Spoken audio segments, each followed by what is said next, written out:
On dit dans la prière, Biyatra afkidwahi, Akadosh Baruch Hu, mon âme est entre tes mains.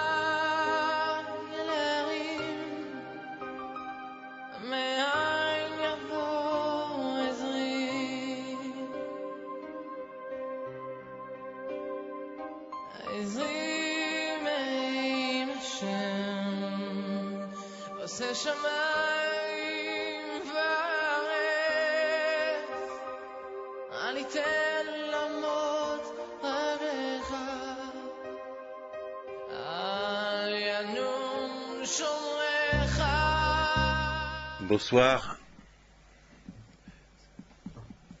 j'espère que vous allez bien, que Hachem vous donne une bracha v'atzlacha, une bonne semaine. La paracha de cette semaine, la paracha, elle nous parle de la sortie de l'Égypte, lorsque les Juifs ils ont traversé la mer, et bien sûr, tout cela, préparation pour recevoir la Torah. Maintenant, il y a une question qui se pose.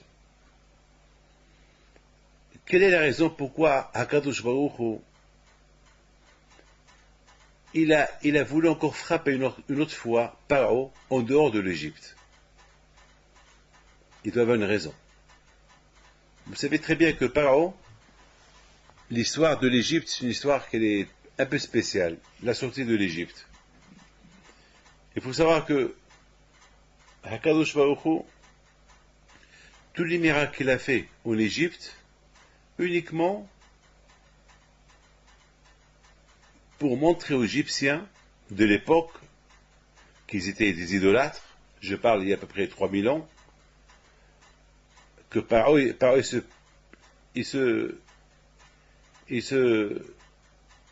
se prenait pour un dieu, et là, quand il a cassé les côtes. Il a montré qu'il est nul, qu'il n'est rien du tout, qu'il est un être humain comme tout le monde.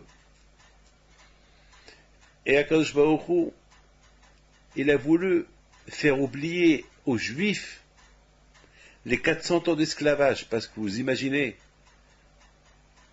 pendant 400 ans, ils ont vécu dans des conditions inimaginables, à tel point qu'ils ont oublié qu'ils étaient des êtres humains.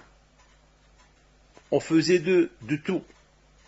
Comme il dit le Even Ezra, il dit que pourquoi Hachem il veut qu'on se souvienne tout le temps de l'esclavage égyptien, et pourquoi quand il a voulu que lorsqu'on achète un esclave, de bien se comporter avec lui et de ne pas le faire souffrir trop. Hachem il a voulu nous rappeler que nous aussi une fois on était esclaves. Et c'est dur d'être esclave. Parce qu'être esclave, c'est être puni d'une punition terrible, être privé de la liberté. Un esclave ne peut pas faire ce qu'il veut. Il ne peut pas s'exprimer comme il veut, il ne peut pas dormir quand il veut, il peut rien faire. Il dépend de son maître. Il dépend de son maître. Un esclave, c'est un esclave. Aujourd'hui, aujourd'hui il n'y a pas d'esclave, mais on parle à l'époque, lorsqu'il y avait du business des esclaves. Vous savez que la Torah, elle est super. La Torah, vous savez, ne croyez pas que la Torah, elle est... Hachem, il veut des gens qui ont pitié de l'autre. C'est pas parce que c'est ton esclave, tu l'as acheté, alors tu fais de lui ce que tu veux. Non. La Torah, elle a donné des lois spéciales lorsque tu achètes un esclave. À tel point que nos sages disent que lorsque tu achètes un esclave, ne crois pas qu'il est ton esclave, c'est toi qui deviens son esclave. Parce que si par exemple un patron, il a un esclave et on lui prépare un repas, il faut que son esclave il mange avant lui. Alors ça veut dire que lui, il doit prendre son repas et le donner à son esclave. Mais quand même, un esclave, c'est un esclave. Un esclave, tu fais de lui ce que tu veux. Mais la Torah, elle va te dire, non, sois humain avec lui. Après 6 ans qu'il a travaillé chez toi, tu le renvoies, ça suffit. Et tu lui donnes un peu, tu vas lui donner une indemnité, tu vas le payer quand même, tu vas pas, après tout ce que tu as fait de lui, donne-lui un peu ton bien. Donc quelque part, ne croyez pas que tout cela pourquoi? Parce qu'Hachem, il a voulu montrer aux Juifs, n'oubliez pas votre passage en Égypte, les 400 ans que les Égyptiens vous ont privé de tout, n'oubliez pas cela.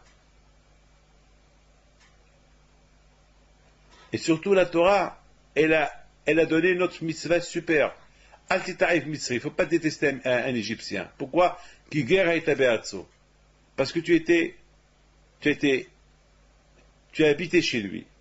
Par exemple, nous, qu'on est venus du Maroc, qu'on habite en France, on doit respecter la France. On doit dire merci à la France qui nous a hébergés. Je ne sais pas moi, les gens qui se sauvent, qui sont jetés dans notre pays et qui vont s'installer ailleurs, là où ils sont, ils doivent être reconnaissants au pays. Et c'est pas comme certaines personnes qui insultent, qui sont étrangers en France, ils insultent la France. Ils n'ont pas le droit, c'est péché. Moi, je sais pas moi, si par exemple je quitte la France, je vais m'installer, je sais pas, au Maroc, je retourne au Maroc, je vais, je sais pas, je vais en Amérique ou je vais là où je vais. Je dois être fidèle au pays où je suis, où j'habite. Et surtout, je dois rester toujours fidèle au pays qui m'a hébergé. Tous les pays qui m'ont hébergé dans mes exils, je dois les respecter. Pourquoi? Parce qu'ils m'ont hébergé. Et même que les Égyptiens, ils m'ont fait du mal. Même que les Égyptiens, j'étais esclave chez eux. Et ils m'ont fait souffrir. Mais quand même, ils m'ont hébergé. À l'époque, la Torah dit l'autre est taïf mitzri, il ne faut pas détester l'Égyptien. Pourquoi? Parce qu'il guerre à Étabert, parce que tu étais logé chez lui, tu as résidé chez lui. La Torah, elle est logique. La Torah, elle veut qu'on soit des gens normaux. Vous savez, jusqu'à maintenant, je ne vais pas vous dire j'ai pas le droit de parler trop, et je dois garder des secrets. Jusqu'à maintenant, eh ben, je bénis certains présidents, certains rois. Jusqu'à maintenant, je les bénis. Pourquoi? Parce qu'ils m'ont fait du bien, on m'a accueilli chez eux, ils m'ont hébergé chez eux, ou bien je leur ai demandé des demandes, ils les ont fait. Jusqu'à maintenant, ce qu'on appelle, j'ai la reconnaissance. Donc, mes amis, il faut savoir une chose, que tous les miracles qu'Akadosh Baruch Hu il a fait en Égypte, il les a fait uniquement dans un seul but, pour que les bénis Israël, ils apprennent à connaître Akadosh Baruch Hu. Et Akadosh Baruch Hu, il veut que les bénis Israël, il faut sortir de l'idée qu'ils sont encore esclaves à l'Égypte, esclaves aux Égyptiens, à Paro. Comme j'ai dit tout à l'heure, ne croyez pas que c'est facile d'être esclave pendant 400 ans. Ceux qui étaient présents, ils sont esclaves, leurs parents, leurs grands-parents, ils ont perdu la notion d'être un homme libre. Donc c'est dur. C'est la raison pourquoi Akadosh Baruch Hu, il a envoyé les 10 plaies pendant un an. Pendant un an, les 10 plaies, la plaie du sang, l'eau est devenue sang, tous les 10 plaies qu'on lit dans la Haggadah. Akadosh Baruch Hu, il a voulu que les bénis Israël, ils voient comment Akadosh Baruch Hu, il punit ceux qui étaient leurs patrons. Ils voient maintenant comment les Égyptiens respectent les Juifs égyptiens. Et de leur côté, ils veulent qu'ils partent. Mais il y a Pharaon qui tient tête. Le Pharaon, il tient tête. Il ne veut pas les renvoyer. Une fois, c'était lui qui endurcit son cœur pour ne pas les renvoyer. Et une fois, c'est Hachem qui a endurci son cœur. Pourquoi Hachem a endurci son cœur pour ne pas les renvoyer? Parce que Hachem, il n'a pas voulu que les bénis Israël, ils sortent de l'Égypte, uniquement parce que Pharaon, il souffre. Hachem, il a voulu, c'était important pour Hachem, pour que les bénis Israël, ils voient Pharaon se mettre à plat. À plat. C'est-à-dire agenouillé. Mamash. C'est avec ça que vraiment ils vont enlever de leur tête l'idée que Pharaon c'était un dieu et que Pharaon c'était leur patron. Il est plus maintenant. Et pour ça, ça a duré un an.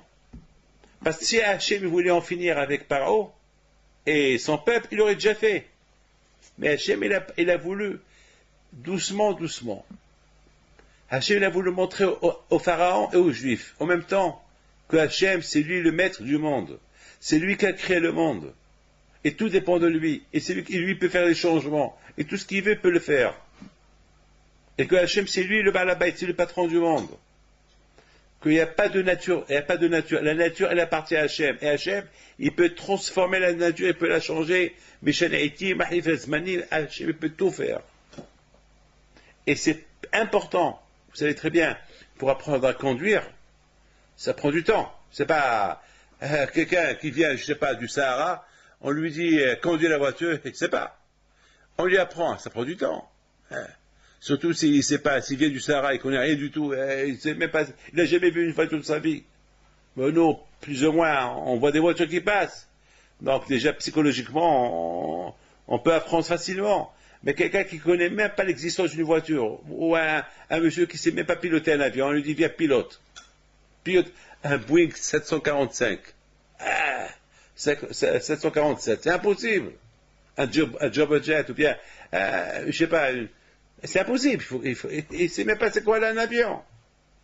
Vous imaginez les Juifs qui étaient en Égypte, ils étaient loin de savoir c'est quoi la liberté.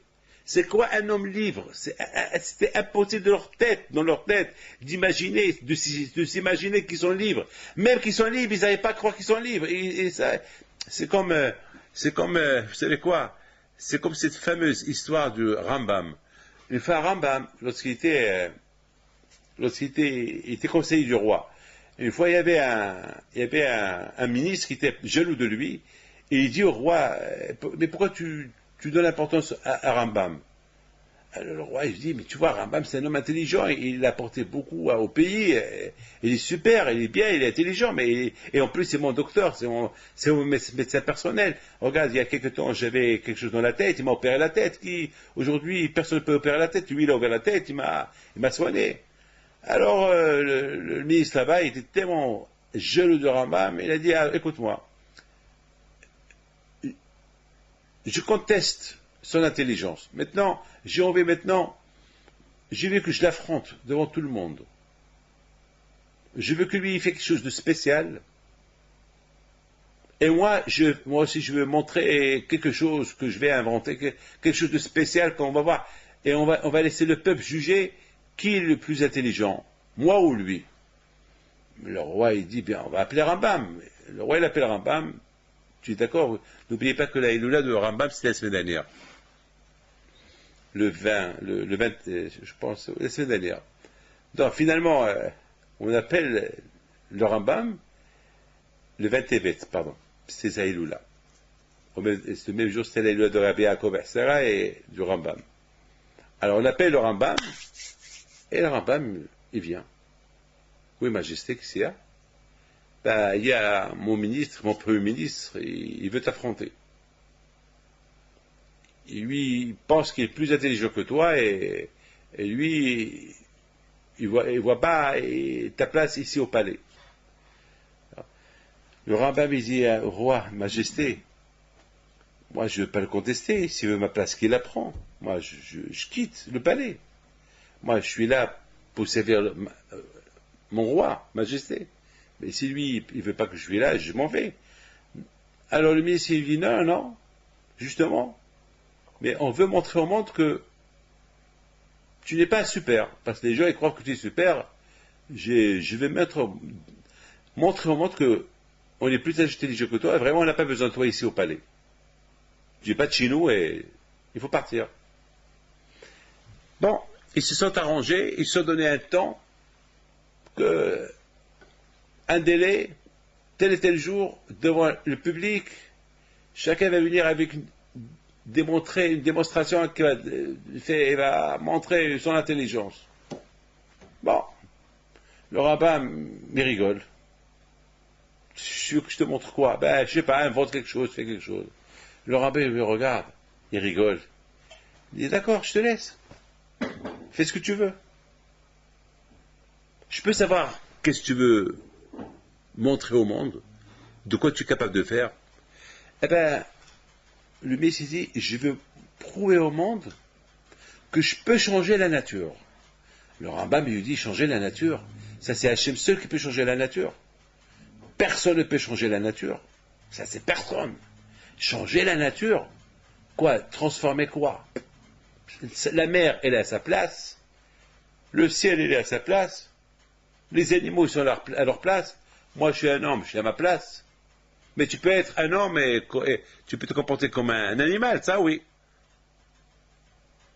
Ah ben, elle dit non, justement, je vais te prouver que je peux changer la nature. Alors, à toi de contredire ce que je vais faire. Alors, Rambam me dit, qu'est-ce que tu veux faire? Il dit, eh ben, je vais prendre un chat et je vais l'entraîner à le rendre comme un serveur qui va servir majesté. Je vais le rendre comme un steward de l'hôtesse de l'air, ou un hôtesse de l'air. Il va servir avec tous les honneurs que sa majesté mérite. Sache ce que je vais faire. Rambam, il le regarde, il dit, t'es fou. C'est ce que tu veux faire? D'accord. Alors, je voudrais bien voir ça. Sache, Hachem seul, il peut changer la nature. Tout dépend d'Hachem. En hadash tahet hashemesh. Il n'y a rien de nouveau sous le soleil. Tout ce que Hachem a créé, il a créé. Changer la création d'Hachem, déformer la création d'Hachem, c'est apporter un malheur au monde, et c'est impossible, et ça ne peut que porter préjudice au monde. Et ce que tu dis, alors ce que tu dis là, t'es fou, tu perds ton temps. Dommage pour l'année que tu vas perdre pour traîner. J'ai déjà fait mes études, je suis déjà en plein dedans. Alors on m'a dit d'accord. Bon, d'accord. Alors le Messie dit à Rambam, mais que je t'ai dit ce que je vais faire, qu'est-ce que tu vas faire toi? Quelle démonstration tu vas faire devant le roi? Il lui dit, moi je vais te démontrer que toi tu es un fou. Que tu es fou. Que ce que tu veux faire, c'est pas possible et tu es fou. C'est ce que je vais montrer. Je vais rien préparer, j'ai rien à montrer, je vais venir avec rien. Je vais venir simplement ah bon? Le roi, il regarde le Rambam et dit, fais attention, il est très intelligent, s'il prouve qu'il est plus intelligent que toi, tu es out. Je peux rien faire, même que je t'aime, je peux rien faire. Le Rambam lui dit, majesté, n'aie pas peur. Et Rambam, il va à la yeshiva, il étudie la Torah, il a oublié cette conversation. Il a continué son travail comme rien ne s'est passé. Et voilà. Le jour est arrivé. Le jour que le Rambam, il doit venir affronter le ministre. Et voilà, il arrive. Le Rambam, il arrive.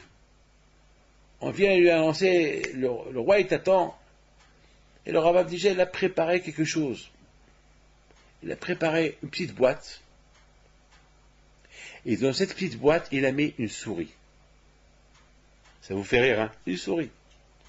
Et le Rambam, il arrive. Il y avait un monde fou. Un monde qui sont venus voir. Le Rambam affrontait le Premier ministre. Et tout le monde était là. Qu'est-ce que Rambam, qu'est-ce qu'il va faire? Et tout le monde s'attendait impatiemment à voir un chat servir le roi. Un chat servir un monde. Chose qu'on n'a jamais vue. Et tout le monde était là. Le Rambam, il arrive, décontracté, assis. Il était assis à côté du roi. Et le ministre qui était là. Et le ministre, il fait comme ça. Il tape au doigt. Serveur! Et voilà tout de suite tout le monde qui s'attend à voir quoi? Il voyait un chat. Un beau chat. Habillé avec un tablier. Un chat, on dirait un homme. Maquillé. Comme les chats que vous voyez dans les livres. Picsou, je sais pas quoi. Et voilà, il arrive. Il vient servir le roi, lui apporte un verre de café. Et après, il va comme s'agenouiller devant le roi, et il fait un geste, comme un aristocrate, les chats royaux. Mais ça, c'est pas un chat royal, ça, c'est un chat bien entraîné. Et tout le monde qui applaudit le chat. Et le chat, il regarde tout le monde, il leur dit, thank you, merci, tout le monde, merci. Et encore, il va chez le merde, il manque qu'à parler. Il va, il apporte, il sert tout le monde. Et tout le monde qui applaudit, tout le monde qui était enchaîné, tout le monde qui était excité. Et Rambam était assis. Il regarde ce beau théâtre. Le ministre qui s'adresse au roi, Majesté, voilà ce que j'ai pu faire. J'ai changé la nature d'un chat. Un chat qui était un chat qui court derrière les souris, qui court derrière les rats, qui court derrière les pigeons. Voilà, je l'ai rendu comme un être humain. Qui peut faire comme moi? Qui peut contredire ce que j'ai fait? Et le roi, il s'adresse à Rambam. Qu'est-ce que je peux faire? Rambam, il dit, je voudrais bien qu'il m'apporte un café. Un café. Le ministre, il appelle le chat, et le chat qu'il arrive, il va s'agenouiller devant le roi, devant le ministre, attendre le geste du ministre, son maître, qui lui dit, tu apportes un café pour le Rambam? Yeah. Il s'en va. Et le Rambam, il prend une boîte qu'il a préparée. Et tout le monde qui voit la boîte. Qu'est-ce qu'il y a dans cette boîte? Qu'est-ce qu'il y a? Maintenant, il y avait un silence total. Tout le monde qui s'attend. La réaction du Rambam, maintenant, qui va contredire ce que ce ministre il a fait. Et voilà le chat qui arrive, qui approche, et le Rambam, il dit au chat, psst, psst, psst, psst. Il ouvre la boîte, il y a la petite souris qui saute. Elle saute, et dès que le chat il voit la souris, il jette son plateau, il court derrière la souris. Il court derrière la souris. Et la souris, elle va à gauche, à droite, et le chat qui saute, et les femmes qui criaient, et le chat est devenu sauvage, il court.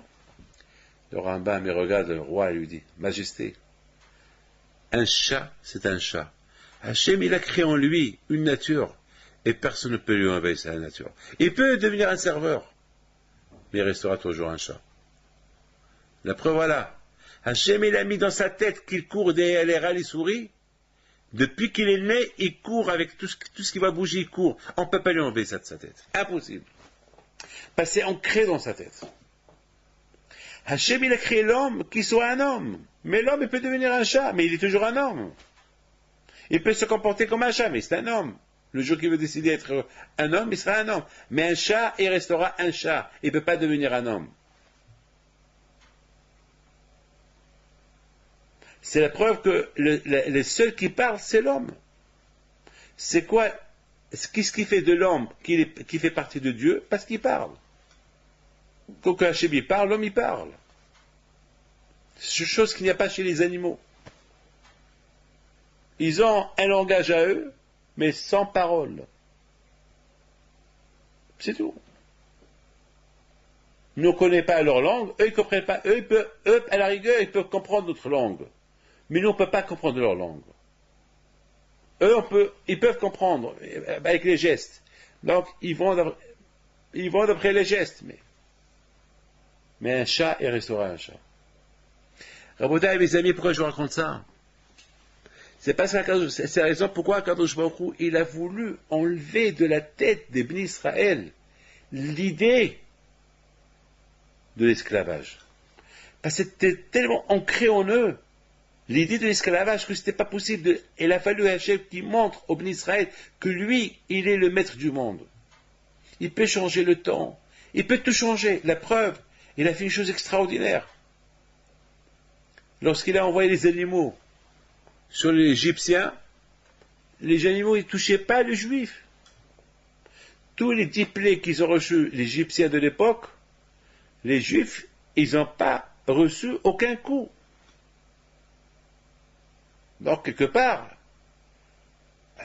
les Juifs, ils voyaient qu'il y a une différence. Que les animaux, Akadosh Baruch Hu, lui, il a créé les animaux à suivre. Et il a créé dans les animaux une nature. Et là, on voit qu'Hachem, il a changé leur nature. Mais Hachem, il a averti. Il a averti par eux. Demain, vous allez voir ce que je vais faire. Demain, ils vont venir les animaux sur vous. Ils vont aller que uniquement pour Hachem, il a changé la nature pendant les 10 plaies. C'est tout. C'est pas qu'après, à partir de là, les animaux, ils vont connaître qui est le juif, qui est le non-juif. Non. Si un juif, il faute, eh ben, l'animal, il attaque. Vous savez, une fois, j'ai vu dans un livre, pourquoi les animaux, ils attaquent les hommes? Parce qu'ils voient dans l'homme un danger. Il y a certains animaux qui n'attaquent pas l'homme, parce qu'ils ne voient pas en lui un danger. Un juif qui se comporte comme un animal, eh ben, il devient comme un animal. Donc, un animal qui le voit, il peut l'attaquer, parce qu'il voit en lui un danger. Mais un tzaddik qui respecterait mitzvot, l'animal a peur de lui. On avait beaucoup des histoires sur Rabbi Ephraim de Tlemcen, qu'il a été une fois agressé par un lion, et Rabbi Ephraim de Tlemcen, il a regardé le lion, il a dit, hein? Il a crié, le lion, il s'est agenouillé devant lui, et Rabbi Ephraim de Tlemcen est monté sur lui, il a pris à Talmest, en Algérie. Il y a une fameuse photo de Rabbi Ephraim de Tlemcen sur un lion, et lorsque le matin ils ont vu les gens de Talmest, un rave sur un lion, ils ont eu peur de lui. Et depuis ils l'ont respecté. Jusqu'à maintenant, à Tlemcen, en Algérie, tout le monde, même que les juifs ils n'habitent pas là-bas, nos frères algériens, ils respectent ce lieu. Ils le respectent. Parce qu'ils connaissent l'histoire de père en fils. Et une autre histoire de Behaï Ben Attar, qui était du Maroc, lorsqu'il a quitté le Maroc, et devait traverser le Sahara et l'Égypte pour aller en Israël, il était attaqué par un lion, parce qu'à l'époque les lions ils étaient dans les déserts. Aujourd'hui, à cause de la chasse, et malheureusement les lions, il n'y a plus de lions aujourd'hui, mais à l'époque il y avait des lions. Et c'était la veille de Shabbat, et le lion, il vient jusqu'à côté de Rabbi Ibn Attar, il s'est agenouillé devant lui tout le Shabbat, et après le Shabbat, Rabbi Ibn Attar est monté sur le lion, il l'a accompagné jusqu'à Israël. Il y a une autre histoire de Yaakov, Abraham Ben Shabbat, comme ça, lui c'est avec le lion. À Kolpanim, mes amis, les animaux, ils ont peur des tzadikim. Parce que les tzadikim, ils ont l'image de Dieu en eux, sur eux. Donc je dis l'image, c'est pas Hachem, c'est quoi l'image? Ça veut dire l'auréole d'Hachem, la Shekhinah. Donc les animaux, ils ont peur d'eux. Comme ça, quand il a créé le monde, il a créé Hachem le monde, que les animaux, ils ont peur de l'homme. Mais tout cela quand? Lorsque l'homme, il a peur de Dieu. Mais lorsque l'homme, il n'a pas peur de Dieu, alors l'animal n'a pas peur de l'homme. On a vu pendant les 10 coups, les 10 plaies que Hachem il a donné aux Égyptiens, le monde entier a vu comment les bénis Israël, ils ont commencé à apprendre que Hachem, c'est lui qui gouverne le monde. Il y avait, pendant 3 jours ou 7 jours, il n'y avait pas de jour. C'est quelque chose inimaginable. Yoma Balala Loishbut, Hachem a créé une nature que le jour, il y a le jour, il y a la nuit. Et là, pendant 7 jours, il n'y a pas de jour. Mais à chaque plaie, Moshe, il a averti. Demain, il y aura ça. Demain, il y aura ça. Et à chaque fois, par il dit Moshe, je t'en prie, aide-moi, enlève-moi cette plaie-là. Et Moshe, il dit d'accord. Alors demain, je t'enlève. Tel et tel, je t'enlève. Alors, on a vu, le monde entier a vu que tout ce qui sortait de la bouche de Moshe, ça se réalisait. Ils ont compris qu'il y a Hachem. Donc d'un côté, il a fallu tout ce temps-là pour que les bénis Israël, ils s'entraînent dans la Emouna, avoir la Emouna en Dieu, et faire sortir de leur tête cette Emouna, cette foi qu'ils avaient que Paro c'était un Dieu. Maintenant, avec tout ce temps, 1 an, ça a pris 1 an. 1 an, ça a pris. ils voient les animaux qui respectent la parole de Dieu, le temps qui respecte la parole de Dieu, ils ont vu que Paro à la fin, lorsqu'il y a eu le coup fatal, la mort des premiers-nés, là tout le monde a vu que Hachem, c'est Hachem. Que uniquement les premiers-nés égyptiens, les premiers-nés de toutes les nations qui étaient là-bas, et même les premiers-nés des animaux, ils sont morts, et aucun chez les juifs, c'est ce qu'on appelle Makat Bechorot, la parole est venue. C'est écrit dans la Torah, Vayakom Paro Laïla. Paro, il s'est levé la nuit. Il crie, Moshe, Moshe, ça y est, je vous en prie, quittez l'Égypte, quittez l'Égypte. Moshe Rabbeinu, il dit à Paro, on ne peut pas quitter la nuit. On a ordre d'Hachem de sortir de la maison que le matin. Là, la question se pose. Mais c'est plus le matin. Vous savez, le Zohar, il dit que la nuit, lorsqu'Hachem est venu lui-même pour s'occuper des premiers Égyptiens, il y avait une lumière comme le mois de Tammuz, comme le mois de août, juillet-août, il y a le soleil, la nuit était claire, il y avait une grande lumière. Et cette nuit là-bas, ils ont fait la Brit Mila, les Juifs. Même qu'il y a un halakha qui dit qu'on n'a pas le droit de faire la Brit Mila la nuit, on fait la Brit Mila que la journée. Et là, ils l'ont fait même la nuit. Pourquoi? Parce que c'était comme le jour. C'était plus la nuit. C'était plus la nuit. C'était comme le jour. Et même si on dit, mais ça s'appelle, c'était la nuit, d'accord, mais c'était la nuit. Donc, c'est l'ordre d'Hachem. C'est Hachem qui nous a donné la Torah. Vous savez très bien que lorsque Mashiach va venir, même le cochon il va plus être interdit. Il y a beaucoup de choses qui vont plus être interdites lorsque Mashiach va venir. Il n'y aura plus Pessah, il n'y aura plus Rosh Hashanah, Kippour, tous ces fêtes vont être supprimés. Il y aura d'autres fêtes, je ne sais pas quelle fête il va y avoir, mais il n'y aura plus de Toum'a. Pourquoi le cochon, on n'a pas le droit de manger? Parce qu'il est impur. Mais lorsque Mashiach va venir, il n'y aura plus de Toum'a. Il n'y aura plus d'impureté. Il n'y aura plus la femme, elle ne sera plus Nida. La femme, elle aura des enfants sans qu'elle ait les règles. Comme Hava. Hava, elle est devenue Nida uniquement lorsqu'elle a fauté. Mais avant qu'elle a fauté, elle a eu Caïn et Abel sans qu'elle était Nida. Il n'y aura plus l'impureté. Donc, tout le côté impur qu'il y a dans le cochon, Hachem, il va l'enlever. Il va devenir pur.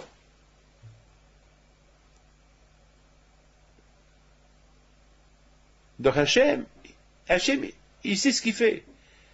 Hachem, il a donné l'ordre. Faites la Brit Mila maintenant. Mais on n'a pas le droit de faire Brit Mila la nuit, mais c'est Hachem. Hachem, il a ses raisons. Et Moshe, il dit à Moshe, je t'en prie, quittez. Il dit, non, on ne quitte pas. C'est vrai. Je sais que tu as peur. Mais Hachem, on écoute Hachem avant toi. Voilà, mes amis, à partir de maintenant, le juif, il a compris que celui qui les guide, celui qui les gouverne, c'est plus Pharaon. Ils sont plus, à partir de maintenant, ils sont plus les serviteurs, les esclaves de Pharaon. Maintenant, ils sont sous les ordres d'Hachem. Hachem, il a dit, on quitte pas. D'ailleurs, c'est écrit dans la Torah, quand Hachem, il a dit à Moshe Rabbeinu, dit au peuple d'Israël, que la veille de Pessah, pendant que je vais rentrer en Égypte et je vais je vais tuer tous les premiers Égyptiens, je vais sauter les maisons juives, alors que personne ne sort dehors. Parce que s'il y a quelqu'un dehors, il risque sa vie. Les Juifs, ils n'ont pas quitté toute la nuit. Et pourtant, maintenant, Makat Bechot est terminé. Il n'y avait pas une maison, il n'y a pas un mort. Par exemple, il supplie Moshe, je t'en prie Moshe, quitte, sors, quittez. Non, on ne quitte pas. On a ordre de ne pas quitter la maison. Parce que toute la nuit, Hachem, et il y avait la nuit. La nuit, il y avait le jour. Il y avait un jour, une lumière. Hachem était en Égypte. Voilà, là, les Bnei Israël ont compris qu'il y a Akadosh Baruch Hu. Mais toi, ils ont compris lorsqu'ils voient, ils parlent, supplier Moshe, quittez! Et Moshe dit non.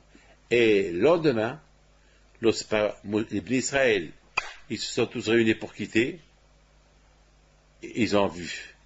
L'Égyptien, ils leur ont donné de l'argent, de l'or, en personne, il a accompagné les Juifs en dehors de l'Égypte. Là, ils ont compris.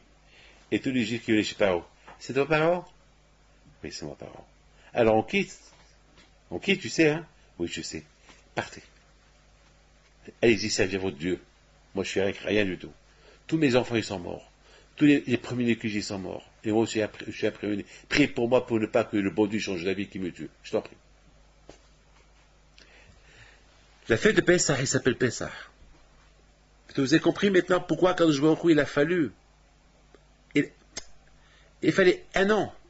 Un an, parce que sinon, les gens vont dire, ben, c'est une coïncidence. Mais non. Pour que les Juifs, ils apprennent qui est Hachem. Vidatem qui est Hachem. Parce que tout ça, c'est une préparation pour Matan Torah. Parce que le Hachem a donné la Torah à Am Israël.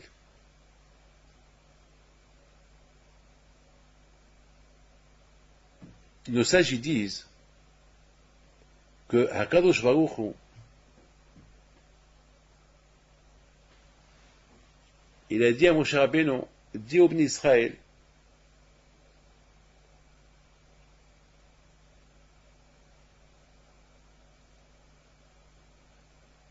une fois qu'ils vont plus être les esclaves de Paro, ils seront mes esclaves.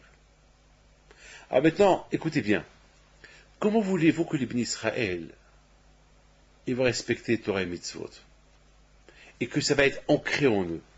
Comment? Alors quand il dit au Bnei Israël, on vient, on fait un deal.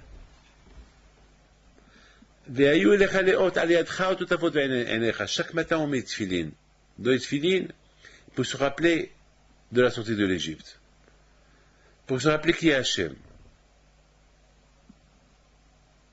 Il dit Benishhaï les tefillin, de la main gauche contre le cœur, et de la tête contre le cerveau.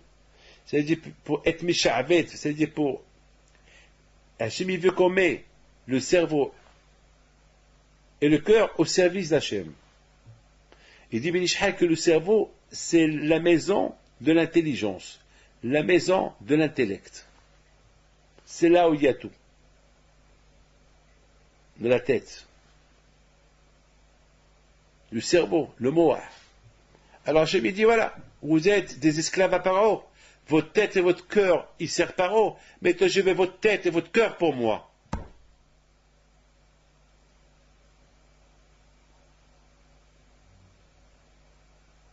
Voilà.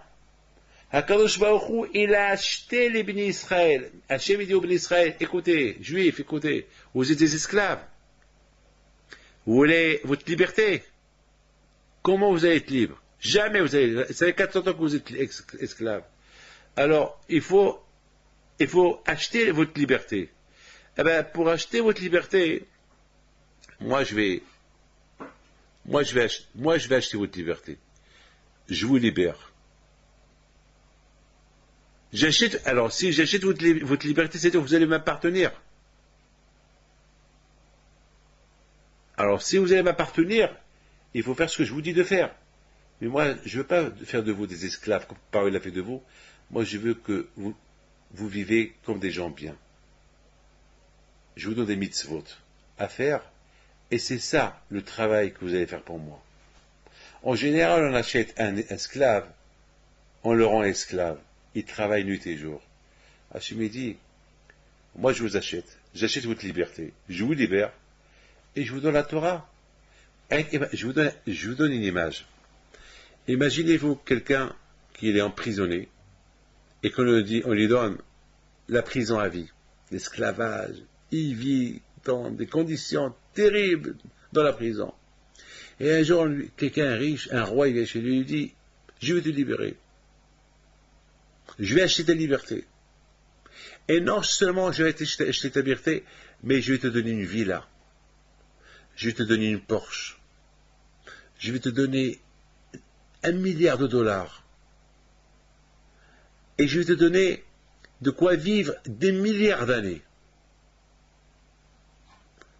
Quel prisonnier va refuser ce deal? Aucun prisonnier va refuser ce deal. Mais c'est un deal extraordinaire, c'est un rêve.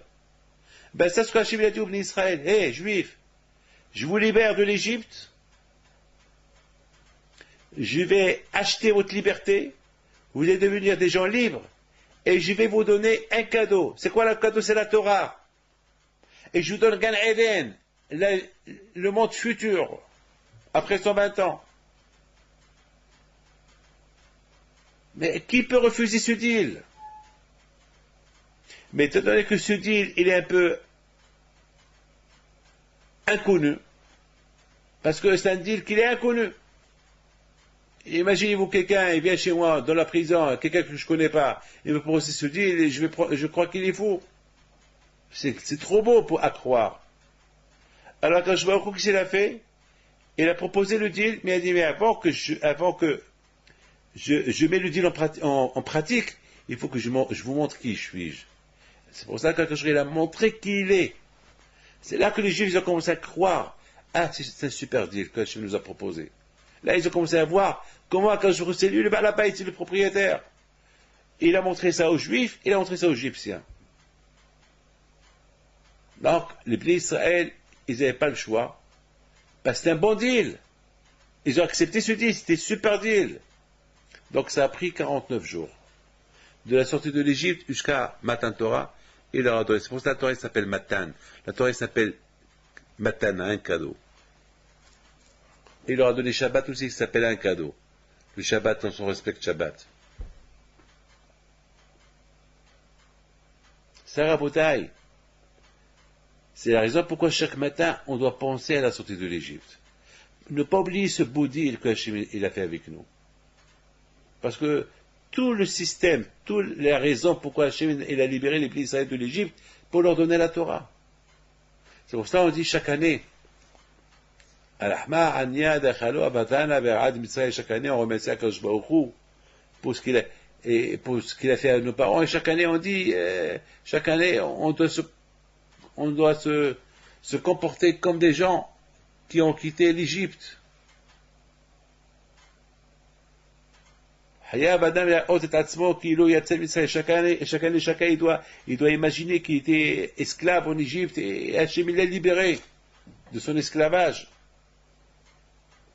C'est super, c'est beau. Mais maintenant, à Botaï, ce que je vais essayer de vous faire comprendre, c'est que je ne comprends pas pourquoi Hakadosh Baruch Hu, maintenant on a compris plein de choses. On a compris pourquoi Hachem a puni les Égyptiens, ça a pris un an. On a compris pourquoi. On a répondu pour que les Égyptiens, ils arrivent, ils auront la émouna que c'est pas des coïncidences, c'est pas des coïncidences qui se sont passées et pour laquelle les Juifs ils ont quitté l'Égypte et que Hachem n'existe pas. Non. Hachem, il leur a montré qu'il y a Hachem et qu'il existe et que c'est lui le Balabait. Et d'autre côté aussi, Hachem il a voulu entraîner les bénis Israël à voir que Hachem, c'est lui le propriétaire afin d'accepter le cadeau qu'il leur offre. Il leur offre la liberté, qui vont être maintenant libres de leur esclavage, mais en contrepartie, ils vont devenir ses esclaves à lui. Mais esclaves à lui, ça va être une autre sorte d'esclavage, pas un esclavage physique, un esclavage de détente, de simha, de joie, d'être des gens libres. Les gens libres du Yetzara. Qui est Hachem? Représenter Hachem dans le monde. C'est un beau deal. Mais étant donné qu'ils ne savent pas qui présente ce deal-là, ils étaient esclaves pendant 400 ans, ils ne savent même pas qui c'est qui Dieu. Dans leur tête, Dieu, c'est Paro. Donc, il a fallu que Hachem aussi, il tape sur les deux. D'un côté, il frappe l'Égyptien pour que les Juifs y voient. Et les deux, ils apprennent, ils vont comprendre c'est qui le maître du monde. À maintenant, Botaï, j'arrive à la paracha de la semaine. Une fois que les Juifs ils ont quitté l'Égypte, on voit que Paro il regrette. Et on voit que Hachem, il a endurci le cœur de Paro pour aller courir derrière Paro. Et c'est ça ma question. On vient de dire maintenant que Paro, il vient et s'est agenouillé devant Moshe. Il se prosterne devant Moshe et lui dit, quitte quitter l'Égypte. Il le supplie, il leur donne des cadeaux, priez pour moi. Et il les accompagne jusqu'à la frontière égyptienne.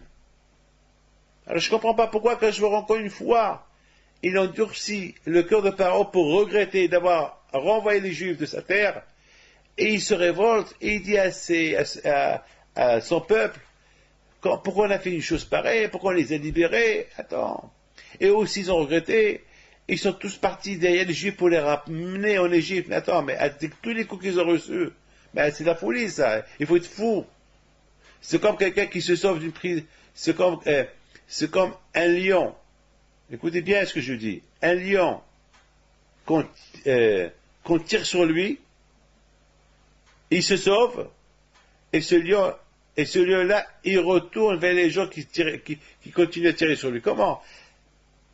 Les Bnei Israël, à cause des Bnei Israël, Pharaon qui se prenait pour un lion, il a reçu tellement des coups, jusqu'à que Pharaon il s'est sauvé, et maintenant Pharaon il retourne pour occuper les Bnei Israël, mais il n'a pas peur qu'il va mourir.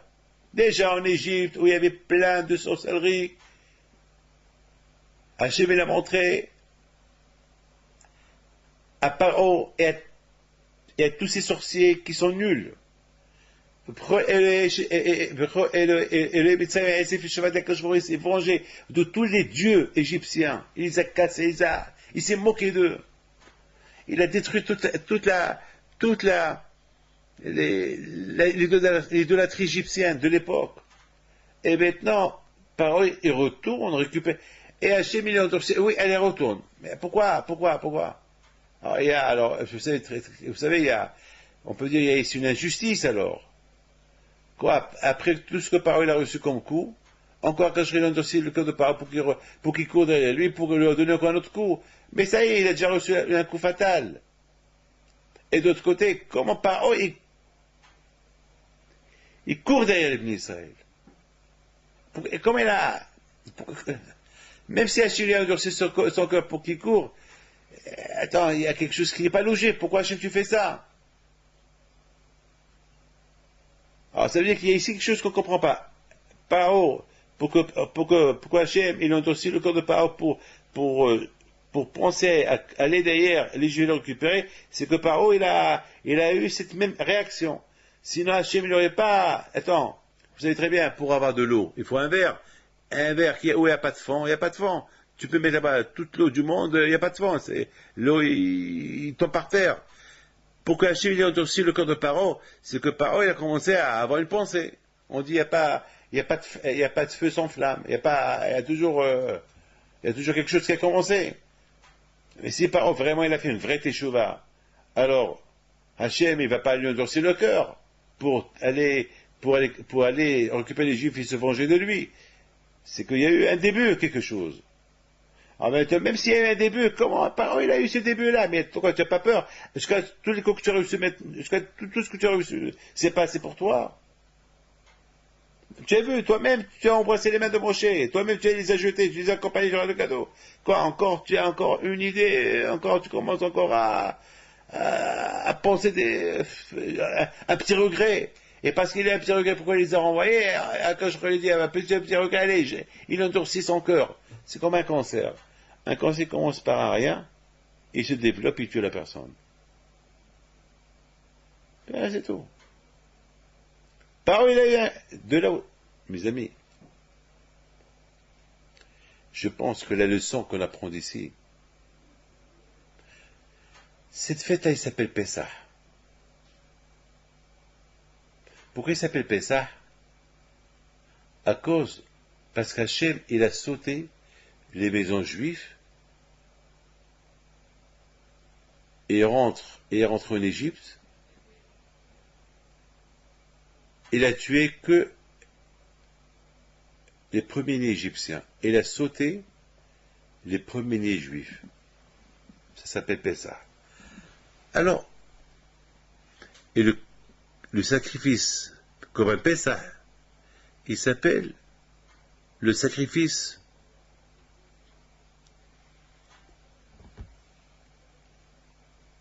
de quoi? Le sacrifice de Pessah, il s'appelle le sacrifice de Pessah. Le sacrifice de sauter, on aurait dû appeler le sacrifice de Pessah, le sacrifice de... Je sais pas, pourquoi on l'appelle le sacrifice par rapport à ce que Hachem il a sauté.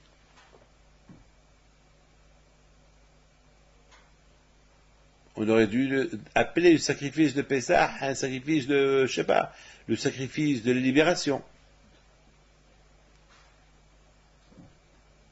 Le sacrifice pour Hachem. Parce que vous savez, à l'époque, les Égyptiens vénéraient les animaux. Et Hachem, il a dit au peuple d'Israël, avant que vous quittez l'Égypte, vous sacrifiez un animal, vous égorgez un animal.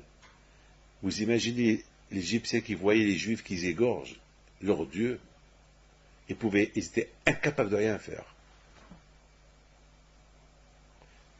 Hachem, il a montré au peuple d'Israël, voilà, c'est moi le Dieu. Parce que si ces dieux-là, ils étaient dieux, pourquoi ils ne se vengent pas? Pourquoi les Égyptiens ne font rien du tout? Ils voient les Égyptiens qui s'énervent, qui voient les Juifs prendre leur Dieu et l'égorger. Ils s'énervent, ils ne pouvaient rien faire. Déjà là, l'Égyptien a compris qu'ils sont nuls, et les Juifs ont compris que les Égyptiens sont nuls, qu'il n'y a rien qu'à Hachem, Dieu. Donc ça s'appelle le sacrifice de Pessah. Hachem il a dit, si vous faites ça, alors je saute vos maisons. Il va avoir la foi. Mais ils avaient la foi. Chaque Juif, il a porté Korban Pessah, il a sacrifié, il a égorgé. D'où ils ont eu les Shohatim? Shevet Lévi. C'était des Shohatim, pas Shevet Lévi, ils ont étudié la Torah. J'ai même vu que Shevet Lévi, ils faisaient la circoncision de leurs enfants en Égypte. Parce qu'eux, ils n'étaient pas esclaves. J'ai lu ça dans un livre. Mes amis, écoutez bien. Le sacrifice de Pessah, on doit l'appeler à notre nom. Pourquoi on l'appelle le sacrifice de sauter? Alors ici, je pense qu'il y a une leçon. C'est écrit Vayaso Pessah. Ils ont fait c'est quoi Pessah? C'est sauter. Ils ont fait le sauter. Ah, c'est pas un nom. Pour Hachem, c'est Pessah. Ils sautent. Pessah ou Hachem. C'est la fête de Hachem parce qu'il a sauté. Mais nous, lorsqu'on parle de la fête de Pessah, d'accord, on peut l'appeler la fête de Pessah.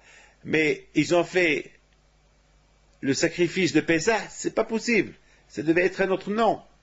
Le sacrifice de Pessah, on devait l'appeler un autre nom, pas le sacrifice de sauter.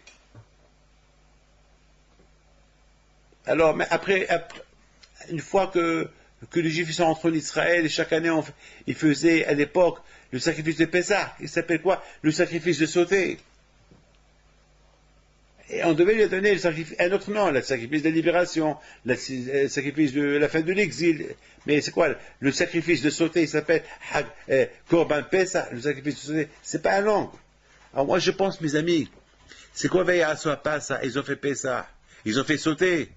C'est quoi? Ils ont fait sauter. Ils ont fait la fête de sauter. Non, je pense que le mot sauter, ça a double langue. Ça a double langage.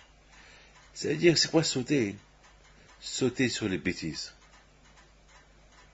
Sacrifier les bêtises. Le mot, la fête de Pessah, c'est la fête de sauter. Ça, il faut que je saute. Il faut que je change mon tempérament. Il faut maintenant que je saute ce que j'étais, il faut que je devienne un autre. Le sacrifice qu'ils ont fait les Juifs en Égypte, c'est pas non seulement qu'ils ont fait un sacrifice, qu'ils ont pris le sacrifice pascal et qu'ils l'ont sacrifié, mais en même temps, ils ont fait un gros saut. Un saut que maintenant, ils se sentent plus attirés par Paro. Ils se sentent plus maintenant esclaves de Paro. Ils ont fait un gros saut, maintenant ils se sentent attirés vers Hachem. C'est ça, ils ont fait un gros saut. Eux aussi, ils ont fait un saut. Hachem, il a fait un saut, il a sauté les maisons juives, il a tué les premiers-ministres égyptiens, parce que les Juifs, ils ont fait un gros saut. Eux aussi, ils ont fait un saut. Eux aussi, ils ont choisi Hachem comme Dieu. Ils ne veulent plus maintenant être au service de Paro, mais ils sont au service d'Hachem. Et c'est pour ça que la fête de Pessah, elle s'appelle la fête de Pessah, la fête du saut. Haga Diloug, parce que Pessah c'est Diloug, mais Daleg, Rachid dit. La fête, ça veut dire que je saute. C'est la raison pourquoi Pessah, on ne mange pas le Hametz, on saute le Hametz. On met la matzah, c'est on mange mettons la matzah, moi je mettons la galette. C'est extraordinaire. C'est extraordinaire. Alors, Rabotai, on n'a pas à répondre à notre question. Pourquoi Kadosh Baruch Hu? Écoutez bien, mes amis. C'est quoi sauter? Lorsqu'on saute, par exemple, lorsqu'on saute un trou, on calcule comment sauter le trou. Parce que si on calcule mal, on risque de tomber dans le trou. Il faut bien calculer, sauter le trou, sauter ce danger-là. Lorsqu'on saute, ça veut dire lorsque on veut sauter, on veut changer notre comportement, on veut être des gens bien, alors il faut savoir bien sauter, c'est pas sauter un quart, quelqu'un qui est coléreux, c'est pas, ça veut dire il faut vraiment couper tout court avec la colère, couper tout court avec des bêtises. C'est pas couper court à moitié. Maintenant, on voit, les Juifs, ils ont coupé court avec le passé. C'est pour ça que la Torah dit, ils ont vraiment marqué le coup en faisant le sacrifice de Pessah. Ils ont aussi marqué un coup. Ils ont vraiment sauté tous les bêtises, tout le système d'esclavage. Et ça, et maintenant, ils ont complètement changé. Maintenant, ils sont à 100% avec Moshe Rabbeinu, avec Akadosh Baruch Hu. Mais Paro, il voit les petits Israël, comment ils ont sauté. Il voit comment Akadosh Baruch Hu, il a sauté les maisons juives. Il voit que, en compensation, ce que Hachem il a fait avec les petits Israël, parce que les petits Israël aussi, ils ont sauté. Ils ont sauté surtout un passé, ils sont approchés à Hachem. Alors toi, Paro, pourquoi tu ne fais pas pareil? Le fait que Paro n'a pas fait pareil, ça veut dire que Paro n'était pas encore à 100% convaincu. C'est vrai, c'est la peur qui l'a convaincu. Mais l'existence d'Hachem, il n'était pas encore convaincu d'Hachem. Que tout vient d'Hachem. Il lui manquait quelque chose encore dans la tête. Écoutez bien. Moshe dit à Paro, aux environs de minuit, Hachem va sortir, il va te punir. Qu'est-ce qu'il fait Paro? Il va dormir. Comment tu dors? T'as pas peur? Tout ce que Moshe il a dit jusqu'à maintenant, il s'est réalisé. Tu n'as pas peur qu'aux alentours de minuit, tu vas perdre tout le monde? Tous tes enfants les premiers vont mourir? Toi aussi tu es le premier, tu vas mourir? Tu n'as pas peur? C'est comme si je dis à quelqu'un, quelqu'un qui est dans un avion, et le pilote, il annonce, alors je vous souhaite une bonne nuit, je vais aller dormir. Et tout le monde, ce qui s'est fait, tout le monde, ils prennent un cachet et ils vont dormir. Mais ils s'en foutent. Si on entend le pilote dire, bonne nuit, je vais aller dormir, il y a un danger. Si le pilote, il dort, qui va piloter l'avion?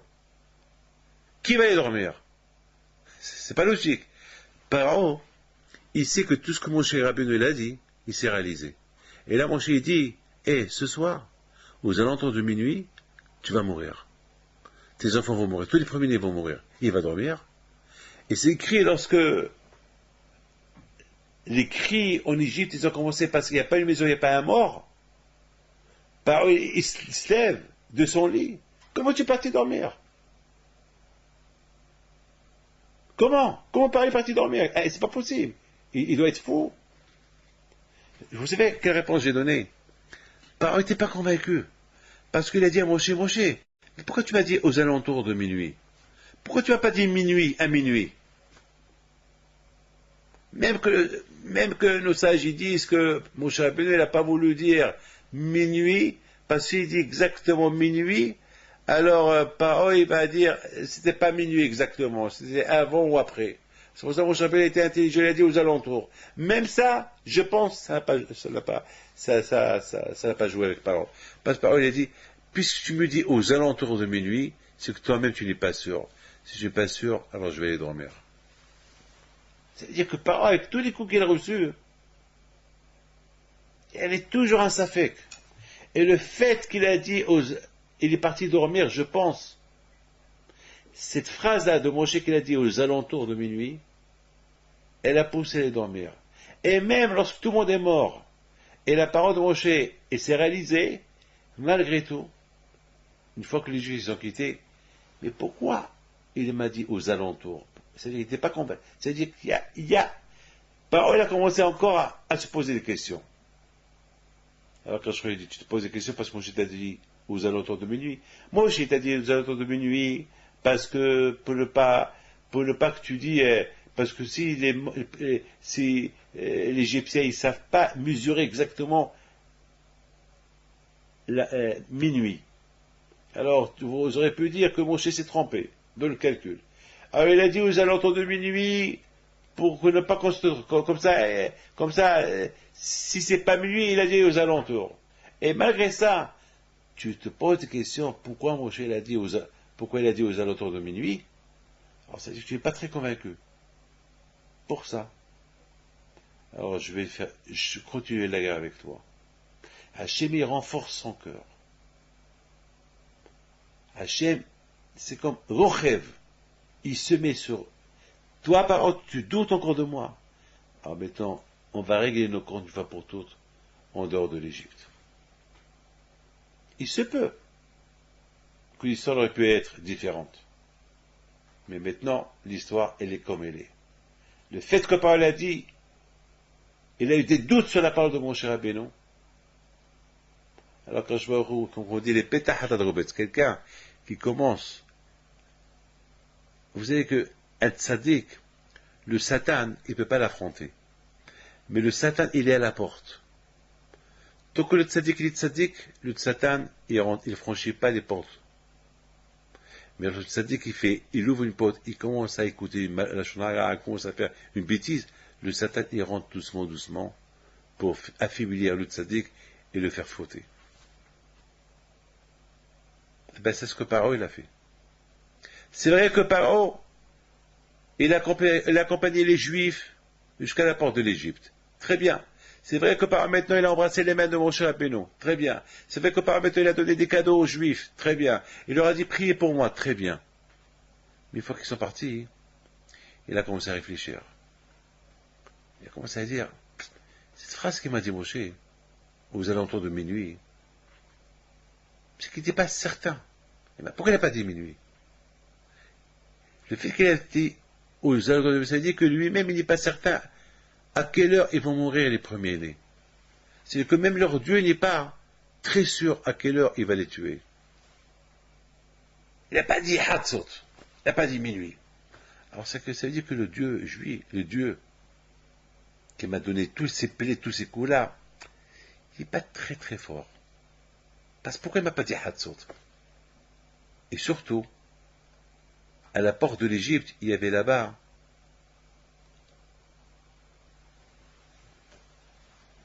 le grand Migdal, il y avait une Abodazara qui n'a pas été détruite.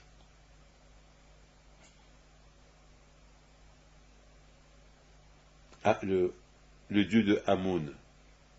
Ammon, c'était le dieu égyptien.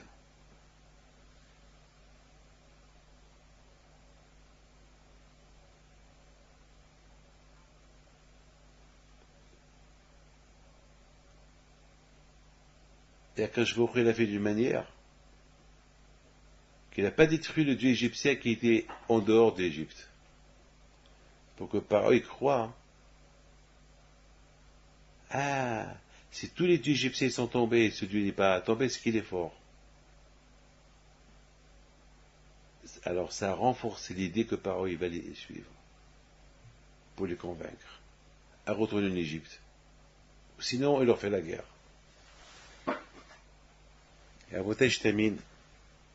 Mais vous avez tout compris. Que Akadosh Baruch Hu, à la fin, il s'est vengé de Paro, il a couru derrière les Juifs. Les Juifs sont arrivés à côté de la mer Rouge, et la mer s'est coupée, et là-bas c'est écrit c'est là que les Juifs, vraiment, eux aussi étaient convaincus à 100% que Hachem, il est Emet, et Torah Emet. Et Paro, il a dit, que lorsque tous les Égyptiens, ils ont coulé, ils se sont noyés, là, Paro, il est resté vivant. Il a dit, Hachem, il n'y a que toi. Il n'y a pas un deuxième, il n'y a que toi. Il n'y a pas de Dieu, c'est. Il a fait une grande échouva par an. C'est ce que Hachem voulait. Hachem voulait à ce que Paro il soit à 100% croyant en Dieu. Si Paro il a eu l'émouna en Hachem, la plus forte raison que les Israéliens aussi ils ont eu l'émouna en Hachem. Donc, à Hachem Moshe, chaque jour, on dit, Mi kamucha ba'elim Hachem. Qui comme toi, Hachem? Qui a dit ça? C'est Paro qui a dit ça. Les Israéliens, ils ont pris la phrase qu'il a dit Paro. Qui comme toi, Hachem?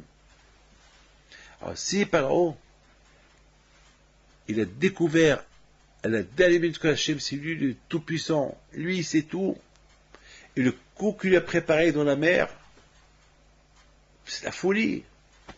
Comme Hachem, il a découvert que Hachem, c'est lui, ça y est. Maintenant, il était convaincu que c'est Hachem qui leur a fait tous les coups en Égypte. Tous les coups qu'ils ont subis en Égypte, ça vient d'Hachem. Alors, si Paro est arrivé à cette connaissance, la plupart des gens, les Juifs, ils sont arrivés à cette connaissance. Et c'est comme ça que Hachem les a préparés pour recevoir la Torah. Et c'est la raison pourquoi chaque jour, on lit Hachem Moshe, et chaque jour, on parle de l'Égypte, pour se remettre toujours en contact avec le passé. Pour renforcer notre émouna à Kadosh Baruch Hu. Je vous souhaite à vous tous une bonne semaine, et un bon Shabbat, et que Dieu vous protège. Amen. Et si Dieu veut que Mashiach y vient, la vraie Goula, la vraie délivrance, si Dieu veut.